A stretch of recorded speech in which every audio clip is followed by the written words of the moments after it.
Hi, Nick Biron from 360 Insights. And I had a conversation with an executive earlier this week around really his perception from an analyst perspective.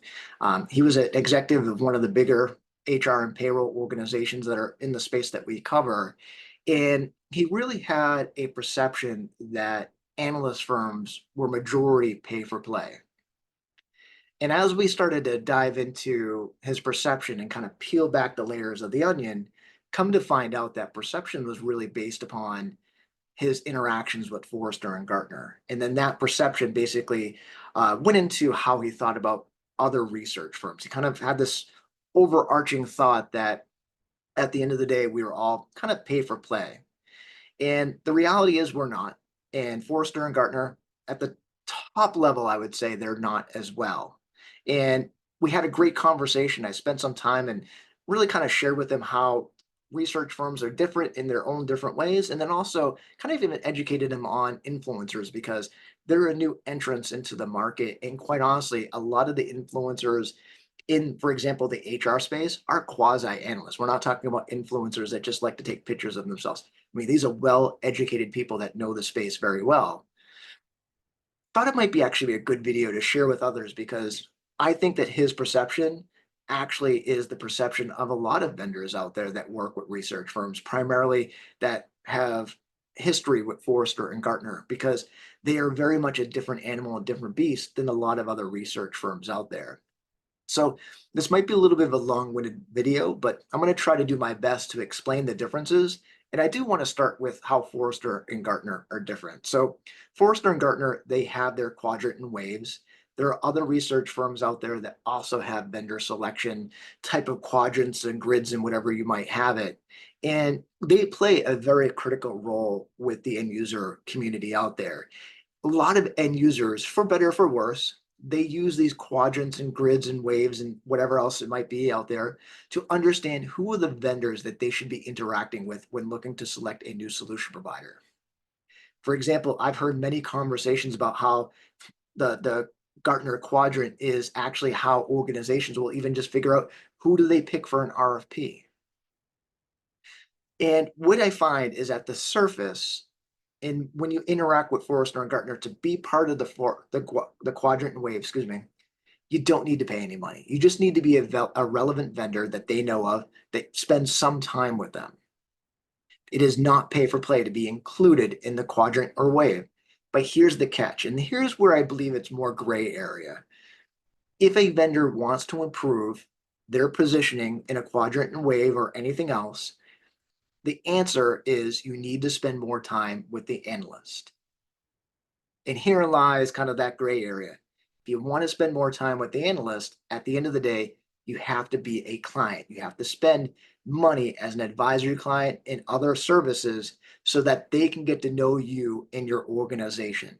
They can spend time to get to understand your products, your messaging, your go-to-market strategy, what your future strategy is, how your customers are being impacted by your platform, and so on and so forth. And quite honestly, to get that full messaging through to a Forrester or Gartner analyst requires a lot of time which equates to obviously money. And that's where I think a lot of frustration of executives within the vendor community lie is that to them is a pay for play model. I'm not going to get into it whether it really is or not. I think it's a gray area, but that perception drips down to other research firms. So the other research firms, I'd like to typically classify them in two different buckets. Now, don't get me wrong, we're all a little bit different, and there's more than two buckets. And quite honestly, there's even overlap between the two. But for the most part, there are two different types of analyst firms. The one side is more around strategy, advisory, and even project-based work. So they will work in an advisory capacity to really interact with the vendor community to really help them advise them on go-to-market strategy. Maybe it's product readiness analysis or reviewing products for holes and how they can improve it. Or maybe it's overall industry or competitive analysis. They do great work because they truly understand their representative industries and can really give a guidance to these vendors to really help them from a third party outside perspective. And a lot of that is very great work. And typically, what we find is that they interact with senior executive leadership within these vendors. It could be strategy within the vendors or product management, or really people within that realm of a title or position within the vendor community. They will at times do primary research and publish work. But what I find is that that is not a majority of their business. Maybe 80% of their business is advisory based, and then 20% is based upon building research content that the vendors may license and utilize from a marketing perspective to help drive demand or whatever it might be. Then there are research firms, I would say similar to a 360 Insights, where we're on the side of enabling sales and marketing through our research content. So we do work with senior executive leadership, but we also work with marketing, product marketing, field marketing.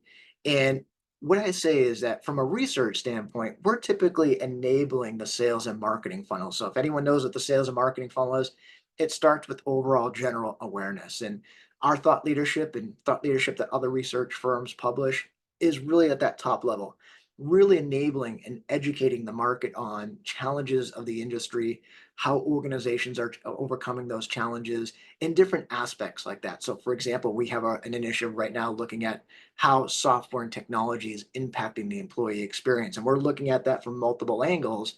And it's very much educational to try to enable end users and practitioners about how organizations are just navigating that. From another level down, we might do research that really, again, looks at an educational perspective of how organizations are dealing with challenges and navigating tricky situations and how they're seeing success. But then we might tie into how technology is enabling that and how very specific solutions are enabling that success within those organizations. And then we might go another step down where we're doing very specific customer based stories, whether it's an anatomy of a decision, profiling a decision making process, case study, and other aspects like that. Our primary goal is to enable sales and marketing through the research that we're doing so that they can use that for general market awareness, awareness about their solution, awareness about how customers are seeing success. In my opinion, two very different things. Overall, though, what I would say is that on both sides of the fence, we are not pay for play type organizations. Most organizations, and we do it as well, we don't require subscriptions to spend time with the analyst. We truly want to understand various vendors, what they're doing, how they're attacking specific situations and challenges, how they're enabling success with their customers. And we love to speak with them on a very regular basis. We don't charge for that. We don't want any money for that because at the end of the day, the more that we know about what the vendors are doing, how they're enabling customer success, the more that ties into the relevancy of our research, making sure that our research is as relevant as possible. And a lot of the other research firms do that as well. Maybe to dive deeper into very specific challenges and situations of a vendor, we may charge for a project-based work or advisory relationships. But again, overall, we don't want money for just understanding what the vendors are doing and how they're enabling success. And also from a research standpoint, our primary goal is not just to understand the vendor side, but to educate the end user community as well. That's why we write these research reports. Our goal is to enable practitioners to really understand how they can better off themselves, either from a process, technology, people, and other enablers that might be available to them to really help them in their day-to-day goals or maybe through a digital transformation and other things like that. That's a very much a common goal between research firms and even influencers as well. Some of the key differences might be where, for example, 360 Insights, we heavily market the research that we do because our goal is to get it in front of as many people as possible. So market awareness is also a very key component of some of the things that we do here from a research standpoint. And the reality is that we have some very great communities that follow us and read and consume our research on a given basis. And I will say from a 360 Insights perspective, when you look at just the content and research that we publish on a continuous basis, 70% of what we publish is uncommissioned by the vendor community. So what that means is this is based upon conversations that we might be having with our own end user community. It may be conversations that we're having with the vendors themselves in a mixture of that. And the reality is when we publish something, we're not holding a gun to the head of a vendor saying you need the licenses or we're not going to publish it. We want to share that. We want to publish it. The result is we're actually helping generate awareness for not just the research, but the vendors that we're supporting. And other analyst firms do the same thing, whether it's they're invited to an analyst day and they're pushing information that they're learning to their social media feed or through content that they might be creating. A nice side effect of working with firms like us, again, a lot of times it's uncommissioned, it's not a pay for play type of thing, is the more that we know about the vendor community, the more that we actually tend to write about it. So that's another thing and aspect of working with 360 Insights and other research firms out there. Now, let me talk a little bit about influencers because at the end of the day, influencers are quasi analyst in a way. One of the key differences that I find with a lot of influencers is they typically don't have a platform to publish their own research content. So, for example, 360 Insights, we have a website, we have a following that follows our website, we have a social media presence for the company itself, and then individuals too, but for 360 Insights, and we have a following there. So, whenever we publish something, it's typically published to the 360 Insights website and then promoted throughout the 360 Insights channels. When an influencer publishes something, traditionally it happens to be within the companies that they're working with, the vendors that they're working with. So when they publish something, they may be publishing something on the vendor's website as a blog article or a podcast or something to that effect. In some cases, they may leverage their social media networks or they may publish something on LinkedIn as well. And their primary goal, and typically what I find is a lot of the influencers out there kind of split the difference between the two sides of the firms. A majority of them are providing advisory and guidance and advice to the vendor communities that they're working with. And at the end of the day, they are very smart. These are very, very intelligent people that have been in the industry for a very, very long time. So they're actually doing a really good job of doing that. Again, take the concept of influencer that you used to of Instagram or TikTok influencer.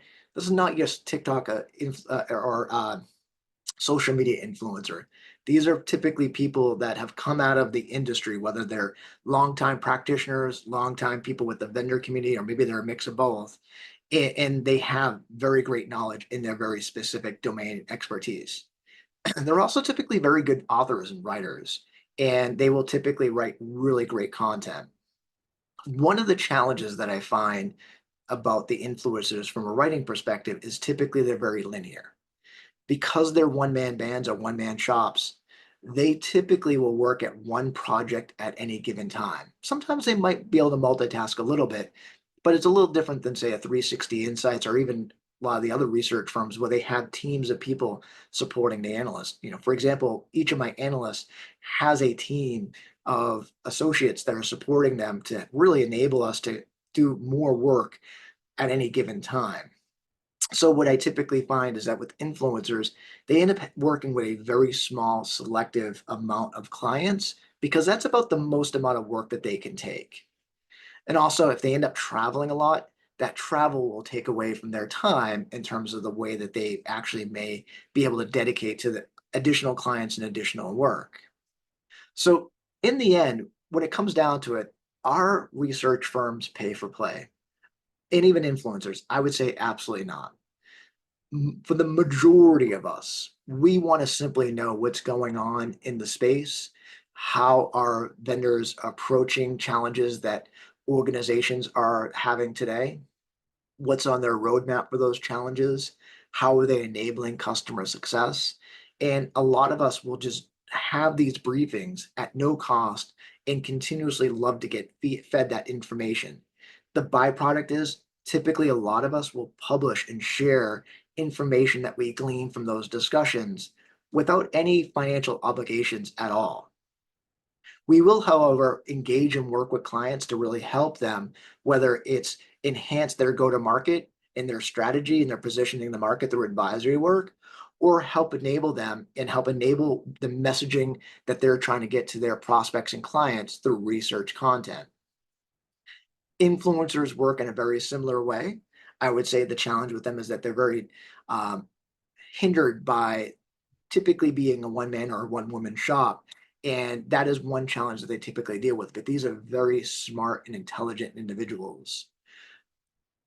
In other videos, I might get into how to work with research firms because, again, I'm sharing at a high level perspective how we work, but there's also a way to engage analyst firms to really make sure that we're being as impactful as possible to your organization. Again, if you have any questions, I would love to speak with you. I'm always happy to speak with any vendors or end user organizations out there. If you have questions about how to engage with 360 Insights or even other research firms, I'm always happy to have those discussions. Quite honestly, a lot of us in the space are very friendly with each other, and we know our differences, we know our strengths and weaknesses, and we'll pull in other firms and other organizations where we feel it might be relevant to helping out one of our clients. Hope you found this video useful. And again, I'll publish another one in a couple weeks to really talk about kind of how to work with research firms because I think that's a very good and relevant thing to share as well.